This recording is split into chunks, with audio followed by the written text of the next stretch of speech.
दोस्तों नमस्कार, मैं हूं प्रदीप। स्वागत है आपका एक नई वीडियो में। दोस्तों, अश्वगंधा आयुर्वेद की सबसे लोकप्रिय जड़ी बूटियों में से एक है, लेकिन क्या यह सच में उतनी फायदेमंद है जितना लोग बताते हैं? आइए जानते हैं इसका पूरा सच। अश्वगंधा क्या है, इसके 7 प्रमुख फायदे क्या हैं, इसे लेने का सही तरीका और सही समय क्या है, कितनी मात्रा में लें और इसके नुकसान क्या है और कौन से लोग इसे बिल्कुल भी न लें।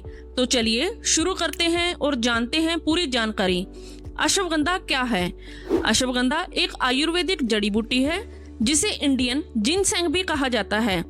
इसकी जड़ से घोड़े जैसी गंध आती है, इसलिए इसका नाम अश्वगंधा पड़ा। यह भारत, अफ्रीका और भूमध्य सागरीय क्षेत्रों में पाई जाती है। इसकी जड़ और पत्तियां दोनों औषधि के रूप में उपयोग होती हैं। आयुर्वेद में इसे रसायन कहा जाता है, यानी एक ऐसी औषधि जो शरीर को अंदर से मजबूत और ऊर्जावान बनाए रखती है।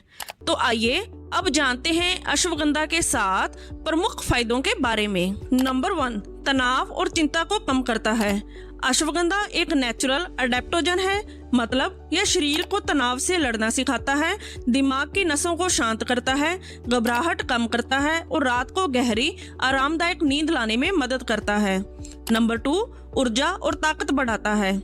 अगर दिन में बार बार थकान आती है और काम में मन नहीं लगता, तो अश्वगंधा आपकी स्टेमिना को अंदर से बढ़ाता है।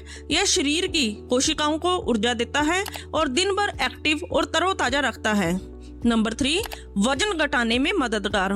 तनाव की वजह से वजन बढ़ रहा है, अश्वगंधा स्ट्रेस हार्मोन कॉर्टिसोल को कम करता है, जिससे फालतू की भूख कम लगती है और वजन धीरे धीरे कंट्रोल में आने लगता है।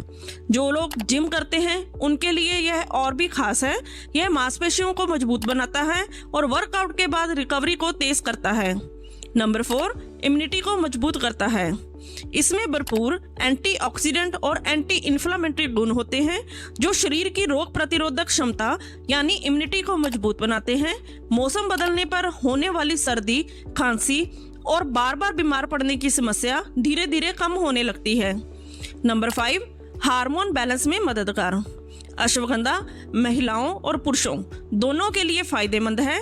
महिलाओं में पीसीओडी, अनियमित पीरियड्स और हार्मोनल असंतुलन में राहत मिलती है और पुरुषों में यह टेस्टोस्टेरोन लेवल को बेहतर बनाने में मदद करता है, जिससे ताकत, ऊर्जा और स्टेमिना बढ़ाने में सहारा मिल सकता है। साथ ही यह पुरुषों की प्रजनन क्षमता यानी फर्टिलिटी को भी सपोर्ट करता है। नंबर 6, दिमाग की कार्यक्षमता बढ़ाता है। अगर याददाश्त कमजोर है, पढ़ाई या काम में ध्यान नहीं लगता, अश्वगंधा ब्रेन सेल्स को पोषण देता है, मानसिक थकान कम करता है। इससे याददाश्त बेहतर होती है, सोचने की क्षमता बढ़ती है और फोकस तेज होता है। नंबर 7, ब्लड शुगर और दिल के लिए फायदेमंद।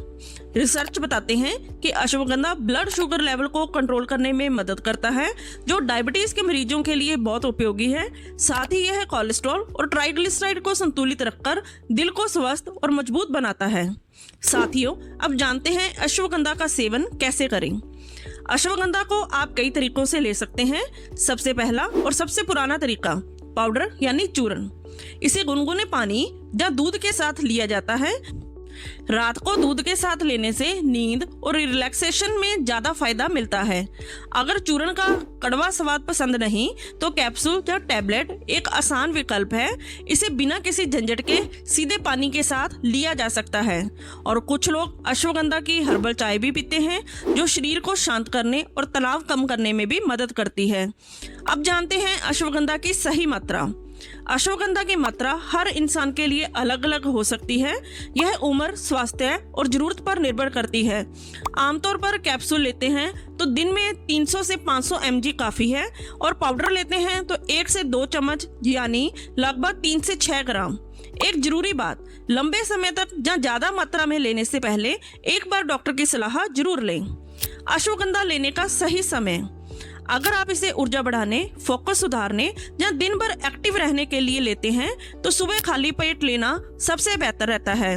और अगर आपका मकसद अच्छी नींद पाना या तनाव कम करना है तो रात को सोने से पहले गर्म दूध के साथ लेना ज्यादा फायदेमंद होता है। अश्वगंधा के नुकसान और सावधानियां। अश्वगंधा एक प्राकृतिक औषधि है, लेकिन हर चीज के लिए सीमा होती है। गलत तरीके या ज्यादा मात्रा में लेने पर यह नुकसान भी कर सकता है। अगर मात्रा ज्यादा हो जाए तो पेट दर्द, गैस या दस्त की शिकायत हो सकती है, इसलिए हमेशा सही मात्रा में ही लें। यह शरीर को रिलैक्स करता है, जो फायदेमंद है, लेकिन कुछ लोगों में यह ज्यादा नींद या दिन भर सुस्ती का कारण बन सकता है। अगर ऐसा हो तो सुबह की बजाय रात को लें। कुछ लोगों को स्किन रैशेस, खुजली या एलर्जी जैसी समस्या हो सकती है।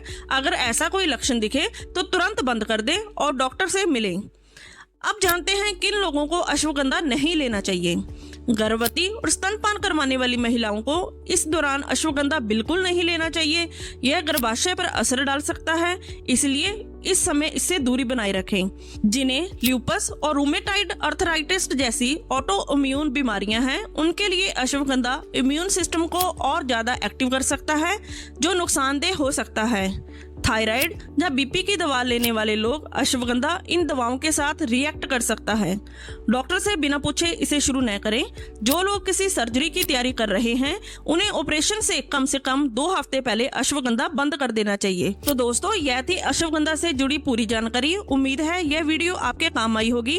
अगर अच्छी लगी तो लाइक करें, शेयर करें और ऐसी ही आयुर्वेदिक जानकारी के लिए चैनल को सब्सक्राइब करना न भूलें। मिलते हैं अगली वीडियो में, तब तक स्वस्थ रहें, खुश रहें। Thank you.